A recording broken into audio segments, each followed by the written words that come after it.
अस्सलाम वालेकुम भट्टू साहब, क्या हाल है? जनाब मियां साहब, ग्रेट हजूर, वेलकम जी। हजरत आज तुसी अपना ये कि आख्या बुल्ले शाह आज ये पकड़ी है। कल तुसी परसों मैं देख रहा सी कि तुसी गए हो उत्थे बाबा फरीद दे दरबार ते बड़ा कुछ तुसी पोस्टां भी लिखियां ने, बड़े कुछ लोगों का ख्याल है कि तुसी बड़े एतराज़ात वाली कुछ चीज़ां लिखी।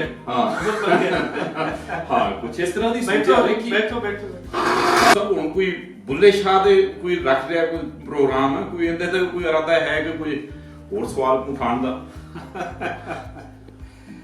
नहीं मियां साहब, बुनियादी तौर ते उन्होंने फरमाया सी ना मियां मोहम्मद बख्श ने कि वारिस शाह साहब दे बारे फरमाया सी ना, जिन्हें एक आम नसीहत लवीयत कि उन्हां दे ਅਸੀਂ ਉਂਗਲ ਨਹੀਂ ਕਰ ਸਕਦੇ।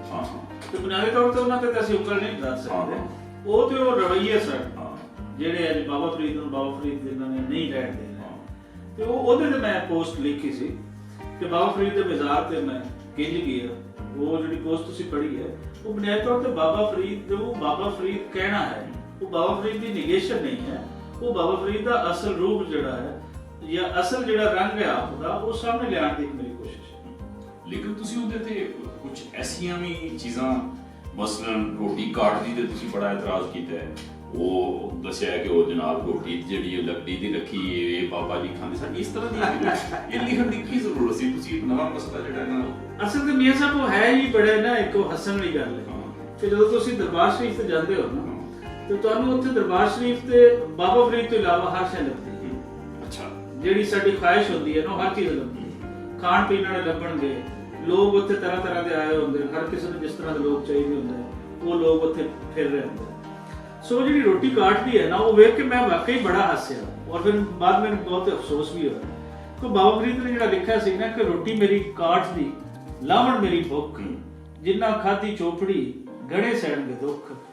ਹੁਣ ਉਹਦੇ ਵਿੱਚ ਉਹਨਾਂ ਨੇ ਕੀ ਕੀਤਾ ਕਿ ਬਾਬਾ ਫਰੀਦ ਦੇ ਉਹ ਜਿਹੜੀ ਉਹਨਾਂ ਨੇ ਇਲਾਮਤੀ ਤੌਰ ਤੇ ਕਾਟ ਦੀ ਰੋਟੀ ਵਰਤੀ ਹੈ, ਮਤਲਬ ਹੈ ਜਿਹੜੀ ਮੈਂ ਸਖਤੀ ਨਾਲ ਕਮਾ ਰਹੀ ਹਾਂ ਜਾਂ ਮੈਂ ਸਖਤ ਰੋਟੀ ਖਾ ਰਹੀ ਹਾਂ, ਮੈਂ ਉਹ ਕੋਈ ਅਨਵਾਓ ਇਕਸਾਮ ਦੇ ਖਾਣੇ ਨਹੀਂ ਖਾ ਰਹੀ ਹਾਂ, ਮੈਂ ਥਰਡੇ ਲੈਵਲ ਦੇ ਲੋਕਾਂ ਦਾ ਜਿਹੜਾ ਰਿਜ਼ਕ ਹੈ ਉਹਦੇ ਨਾਲ ਦਾ ਖਾ ਰਹੀ ਹਾਂ ਤੇ ਇਹ ਮੈਂ ਆਪਣੀ ਹਲਾਲ ਦੀ ਕਰਕੇ ਖਾ ਰਹੀ ਹਾਂ। ਹੁਣ ਜਿੰਨਾ ਖਾਧੀ ਚੋਪੜੀ ਗਣੇ ਸਹਿਣਗੇ ਦੁੱਖ, ਕਿ ਜਿਹੜੀ ਚੋਪੜੀ ਖਾਂਦੇ ਨਾ ਦੂਸਰਿਆਂ ਦਾ ਹੱਕ ਮਾਰ ਕੇ ਖਾਂਦੇ ਉਹਨਾਂ ਨੂੰ ਤਾਂ ਕੱਲ ਨੂੰ ਦੁੱਖ ਉਹਨਾਂ ਨੇ ਸਹਿਣੀ ਹੈ। ਹੁਣ ਬਾਬਾ ਫਰੀਦ ਦਾ ਤੁਸੀਂ ਲਾ ਲਓ ਕਿ ਜਾਂ ਉਹ ਆਖਰਤ ਲਾ ਲਓ ਜਾਂ ਦੁਨੀਆ ਦੇ ਵਿੱਚ ਹੀ ਲਾ ਲਓ ਕਿ ਜਿਹੜਾ ਕਿਸੇ ਦਾ ਹੱਕ ਖਾਏਗਾ ਉਹ ਜਦੋਂ ਉੱਥੇ ਅਦਲ ਆਮ ਹੋ ਜਾਏਗਾ ਤੇ ਉਹਨੂੰ ਤੇ ਹਿਸਾਬ ਦੇਣਾ ਪਏਗਾ ਕਿ ਯਾਰ ਤੂੰ ਇਹ ਕੀ ਕੀਤਾ ਹੈ।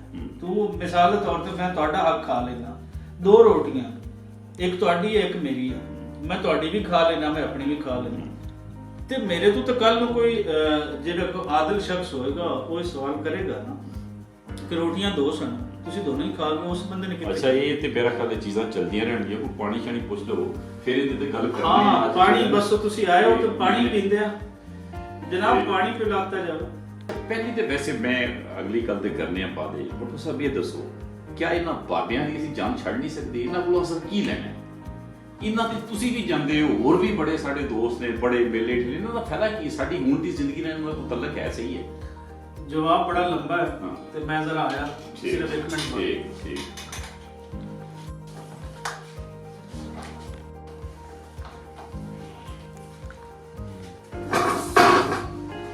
ਅੱਛਾ ਹਾਂ ਮੈਂ ਪੁੱਛ ਤੁਸੀਂ ਰਿਹਾ ਕਹਿ ਰਹੇ ਸੀ ਸੀ ਕਿ ਇਹਨਾਂ ਬਾਬਿਆਂ ਦੀ ਜਾਨ ਨਹੀਂ ਛੱਡਦੇ। ਹਾਂ ਦੇਖੋ ਇਹਨਾਂ ਸੁਸਾਇਟੀ ਨੂੰ ਜਿਹੜੀਆਂ ਉਲਝਣਾਂ ਨੇ ਜਕੜਿਆ ਹੋਇਆ ਨਾ ਉਹ ਬਾਬਿਆਂ ਨੇ ਆਪਣੀ ਜ਼ਿੰਦਗੀ ਦੇ ਵਿੱਚ ਇਹਨਾਂ ਦਾ ਬਹੁਤ ਅੱਛੇ ਤਰੀਕੇ ਨਾਲ ਇਲਾਜ ਕਰਿਆ।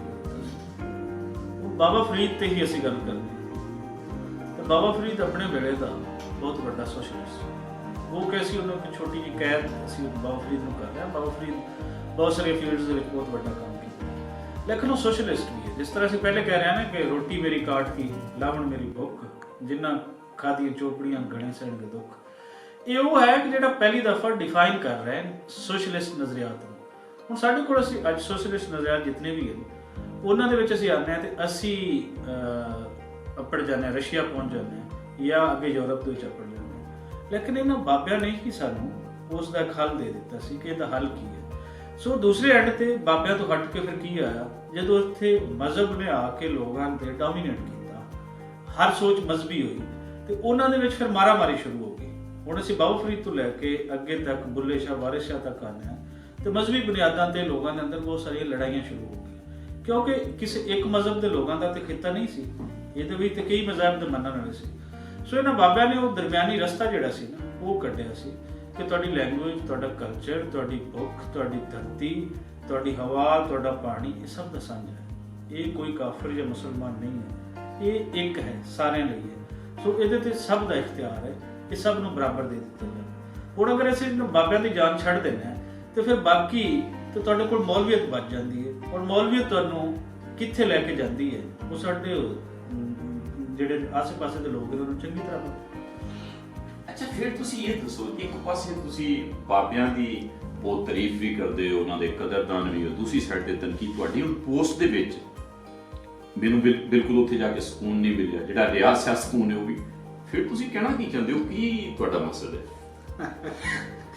ਤੁਹਾਡੇ ਸਵਾਲ ਬੜੇ ਹੀ ਦਿਲਚਸਪ ਹਨ। ਦੇਖੋ, ਮੈਂ ਬਾਬਾ ਫਰੀਦ ਦੇ ਕੋਲ ਜਾ ਕੇ ਨਾ ਮੈਂ ਬਾਬਾ ਫਰੀਦ ਨੂੰ ਲੱਭਣਾ ਚਾਹੁੰਦਾ। ਮੈਂ ਬਾਬਾ ਫਰੀਦ ਦੇ ਨਾਂ ਤੇ ਇੱਕ ਐਸਾ ਪੀਰ ਨਹੀਂ ਲੱਭਣਾ ਚਾਹੁੰਦਾ ਜਿਹੜਾ ਇੰਤਹਾਈ ਜਾਹਿਲ ਹੈ ਔਰ ਜਿਹਨੇ ਸਾਰੀ ਜ਼ਿੰਦਗੀ ਲੋਕਾਂ ਤੋਂ ਨਜ਼ਰਾਨੇ ਲਏ। ਬਾਬਾ ਫਰੀਦ ਦੇ ਬਾਰੇ ਤੁਹਾਨੂੰ ਪਤਾ ਹੋਵੇਗਾ ਕਿ ਬਾਬਾ ਫਰੀਦ ਨਜ਼ਰਾਨੇ ਲੈਣ ਦੇ ਆਦੀ ਨਹੀਂ ਸੀ। ਈਵਨ ਕਿ ਜਦੋਂ ਆਪ ਦਿੱਲੀ ਤੋਂ ਆ ਕੇ ਇੱਥੇ ਅਯੋਧਿਆ ਪਾਕ ਪਤਨ ਆਉਂਦੇ ਤੇ ਬਾਦਸ਼ਾਹ ਵਕਤ ਜਦੋਂ ਇੱਥੇ ਵਾਪਸ ਆਉਂਦਾ ਹੈ ਤੇ ਉਹ ਕਹਿੰਦੇ ਬਾਬਾ ਸਾਹਿਬ ਤੁਸੀਂ ਤੇ ਦਿੱਲੀ ਛੱਡ ਕੇ ਆ ਗਏ, ਦਿੱਲੀ ਸੁਣਾ ਕਰ ਦਿੱਤਾ, ਤੇ ਤੁਸੀਂ ਕਿੱਥੇ ਆ ਕੇ ਤੇ ਬਾਹਰ ਬ੍ਰਿੰਗ ਦੇ ਵਿੱਚ ਆ ਕੇ ਬਹਿ ਗਏ। ਤੇ ਬਾਬਾ ਫਰੀਦ ਨੇ ਫਰਮਾਇਆ ਕਿ ਨਹੀਂ, ਇਸ ਇਲਾਕੇ ਨੂੰ ਮੇਰੀ ਜ਼ਿਆਦਾ ਜ਼ਰੂਰਤ ਹੈ। ਦਿੱਲੀ ਜੋ ਕਿ ਉਸ ਟਾਈਮ ਇਲਮ ਅਦਬ ਦਾ ਮਰਕਜ਼ ਸੀ, ਇਹ ਏਰੀਆ ਇਲਮ ਅਦਬ ਦਾ ਮਰਕਜ਼ ਨਹੀਂ ਸੀ, ਤੇ ਆਪਨੇ ਕਿਹਾ ਮੈਂ ਇੱਥੇ ਬੱਚਿਆਂ ਨੂੰ ਪੜ੍ਹਾਉਣਾ ਚਾਹੁੰਦਾ। ਉਹਨਾਂ ਨੇ ਖਾਹਿਸ਼ ਜ਼ਾਹਿਰ ਕੀਤੀ ਕਿ ਜਿਹੜੀ ਦਰਿਆ ਦੇ ਨਾਲ ਦੀ ਪੱਟੀ ਹੈ, ਇਹ ਇੱਕ ਜੋਈਏ ਦੇ ਕੋਲ ਇੱਕ ਰਿਆਸਤ ਸੀ। ਉਹਨਾਂ ਨੇ ਕਿਹਾ ਕਿ ਅਸੀਂ ਤੁਹਾਨੂੰ ਪੂਰੀ ਪੱਟੀ ਲੈ ਕੇ ਦੇ ਦਿੰਦੇ ਹਾਂ, ਇਹ ਪੱਟੀ ਤੁਸੀਂ ਇਸ ਤਰ੍ਹਾਂ ਕਰੋ ਕਿ ਇੱਥੇ ਆਪਣਾ ਖਾਓ ਤੇ ਉਗਾਓ।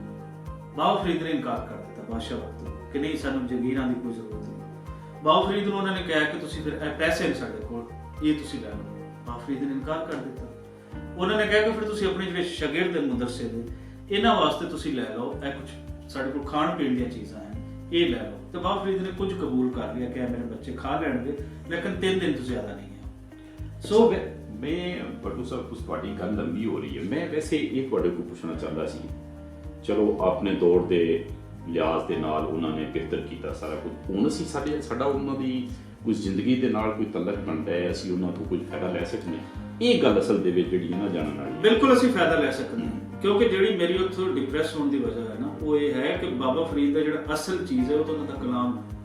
ਤੁਸੀਂ ਤਾਂ ਉਹਨਾਂ ਨੂੰ ਖਾਲੀ ਪੀਰ ਬਣਾ ਕੇ ਰੱਖ ਦਿੱਤਾ। ਉਹ ਕਲਾਮ ਉਹਨਾਂ ਦੀ ਰੋਸ਼ਨੀ, ਉਹਨਾਂ ਦੀ ਜ਼ਿੰਦਗੀ ਦੇ ਤਜਰਬਾਤ ਦਾ ਨਿਚੋੜ ਹੈ, ਜਿਹਦੇ ਵਿੱਚ ਗੁਰੂ ਗ੍ਰੰਥ ਸਾਹਿਬ ਦੇ ਵਿੱਚ ਉਹਨਾਂ ਦਾ ਬਹੁਤ ਸਾਰਾ ਕਲਾਮ ਸ਼ਾਮਿਲ ਹੈ। ਸਿੱਖ ਧਰਮ ਦੇ ਅੰਦਰ ਅਗਰ ਤੁਹਾਨੂੰ ਅੱਜ ਕੱਲ੍ਹ ਬਹੁਤ ਜ਼ਿਆਦਾ ਰੋਸ਼ਨ ਖਿਆਲ, ਸੋਸ਼ਲਿਸਟ ਔਰ ਦੁਨੀਆ ਨੂੰ ਸਮਝਣ ਵਾਲੇ ਲੋਕ ਮਿਲਦੇ ਨੇ, ਤੇ ਉਹਦੇ ਪਿੱਛੇ ਬਾਬਾ ਫਰੀਦ ਦੇ ਕਲਾਮ ਵੀ ਬੜੀ ਵੱਡੀ ਵਜ੍ਹਾ ਹੈ। ਲੇਕਿਨ ਜਿਹੜਾ ਇੱਥੋਂ ਦੇ ਖਿੱਤੇ ਦੇ ਮੁਸਲਮ ਕਮਿਊਨਿਟੀ ਸੀ, ਉਹਨਾਂ ਨੇ ਕੱਲਾ ਉਹਨਾਂ ਨੂੰ ਪੀਰ ਬਣਾ ਦਿੱਤਾ।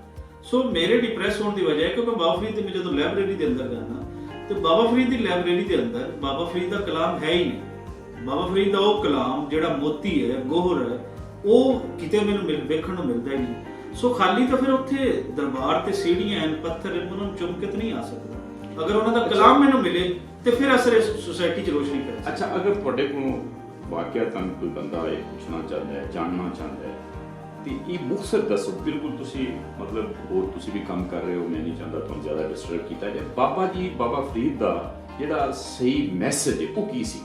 ਮੈਸੇਜ ਉਹਨਾਂ ਦਾ ਇਹ ਹੈ ਕਿ ਜਿਤਨੀ ਵੀ ਇਕੁਐਲਿਟੀ ਹੈ, ਬਰਾਬਰੀ ਇੱਕ ਚੀਜ਼ ਤਾਂ ਨਹੀਂ ਹੁੰਦੀ, ਇਨਸਾਨਾਂ ਨੂੰ ਬਰਾਬਰ ਤੁਸੀਂ ਰੱਖੋ। ਸੋ ਅੱਜ ਵੀ ਇਸੇ ਸੋਸਾਇਟੀ ਦੇ ਵਿੱਚ ਅਗਰ ਉਹ ਬਰਾਬਰੀ ਦਾ ਕਨਸੈਪਟ ਲੈ ਰਹੀ ਹੈ, ਰਿਜ਼ਕ ਬਰਾਬਰ ਤਕਸੀਮ ਕਰਨਾ ਸ਼ੁਰੂ ਕਰ ਰਹੀ ਹੈ, ਘਰ ਬਰਾਬਰ ਤਕਸੀਮ ਕਰਨਾ ਸ਼ੁਰੂ ਕਰ ਰਹੀ ਹੈ, ਤੇ ਫਿਰ ਕੋਈ ਇੱਥੇ ਆਕਾ ਤੇ ਕੋਈ ਗੁਲਾਮ ਉਹ ਨਹੀਂ ਰਹੂਗਾ। ਅਸਲ ਤੇ ਇਹਨਾਂ ਸੂਫੀਆਂ ਦਾ ਕਲਾਮ ਇਹੀ ਹੁੰਦਾ ਹੈ। ਸੂਫੀ ਬੁਨਿਆਦੀ ਤੌਰ ਤੇ ਕਿਸੇ ਇੱਕ ਧਰਮ ਦਾ ਨੁਮਾਇੰਦਾ ਨਹੀਂ ਹੁੰਦਾ, ਬੇਸ਼ੱਕ ਉਹ ਧਰਮ ਦੇ ਮੰਨਣ ਵਾਲਾ ਹੁੰਦਾ, ਉਹ ਸਾਰੀ ਲੁਕਾਈ ਦਾ ਹੁੰਦਾ। ਉਹ ਕਹਿੰਦਾ ਕਿ ਲੋਕ ਬਰਾਬਰ ਹਨ, ਜੋ ਮੈਨੂੰ ਭੁੱਖ ਲੱਗਦੀ ਹੈ ਉਹ ਮੀਆਂ ਸਾਹਿਬ ਤੁਹਾਨੂੰ ਵੀ ਲੱਗੇਗੀ, ਉਹ ਤੀਸਰੇ ਨੂੰ ਵੀ ਲੱਗੇਗੀ। ਉਹ ਕਹਿੰਦਾ ਕਿ ਇਹਨਾਂ ਦਾ ਇਲਾਜ ਪਹਿਲੇ ਬੁਨਿਆਦੀ ਜਿਹੜੀਆਂ ਚੀਜ਼ਾਂ ਨਾ, 5 ਰੁਕਨ ਈਮਾਨ ਦੇ ਤੇ 6ਵਾਂ ਫਰੀਦ ਦਾ ਟੁੱਕ, ਜੇ ਨਾ ਲੱਭੇ 6ਵਾਂ ਤੇ 5 ਹੀ ਜਾਂਦੇ ਮੁੱਕ। ਉਹ ਕਹਿੰਦੇ ਨੇ ਪਹਿਲੇ ਇਹਨਾਂ ਦਾ ਮਸਲਿਆਂ ਦਾ ਹੱਲ ਕਰ ਲਓ, ਬਾਕੀ ਸਾਰੇ ਇਬਾਦਤਾਂ ਸਾਰਾ ਕੁਝ ਇਬਾਦਤ ਦੇ ਵਿੱਚ ਹੋਊਗਾ। ਸੋ ਜਦੋਂ ਅਸੀਂ ਬਾਬਾ ਫਰੀਦ ਨੂੰ ਸਹੀ ਮੰਨ ਲਵਾਂਗੇ, ਸਹੀ ਸਮਝ ਲਵਾਂਗੇ, ਤਾਂ ਸੋਸਾਇਟੀ ਤੋਂ ਵੀ ਸਕੂਨ ਆ ਜਾਏਗਾ। ਔਰ ਮੈਂ ਜਿਹੜਾ ਬੇਸਕੂਨ ਨਾ ਹੋਣਾ ਉਹ ਇਸ ਵਜ੍ਹਾ ਤੋਂ ਹੈ ਕਿ ਬਾਬਾ ਫਰੀਦ ਦਾ ਉੱਥੇ ਕਲਾਮ, ਬਾਬਾ ਫਰੀਦ ਦੀ ਤਾਲੀਮਾਤ ਹੈ ਨਹੀਂ, ਬਾਕੀ ਸਭ ਹੁਣ ਇਸ ਤੋਂ ਬਾਅਦ ਕੀ ਪ੍ਰੋਗਰਾਮ ਹੈ? ਬਾਬਾ ਬੁੱਲੇ ਸ਼ਾਹ ਤੁਹਾਡੇ ਕੋਲ ਬੁੱਕ ਮੈਂ ਦੇਖ ਰਿਹਾ ਹਾਂ, ਤੁਸੀਂ ਇੱਥੇ ਪੜ੍ਹ ਨਹੀਂ ਨਹੀਂ, ਮੈਨੂੰ ਅਸਲ ਤੇ ਨਾ ਮੀਆਂ ਸਾਹਿਬ ਮੈਂ ਕੋਈ ਇੱਕ ਦੋ ਈਮੇਲਸ ਕਰਨੀਆਂ, ਰੋਜ਼ੀ ਰੋਟੀ ਵੀ ਕਮਾਣੀ ਹੈ, ਤੇ ਆਪਾਂ ਚਾਹ ਸ਼ਾਹ ਪੀਣੇ ਆ।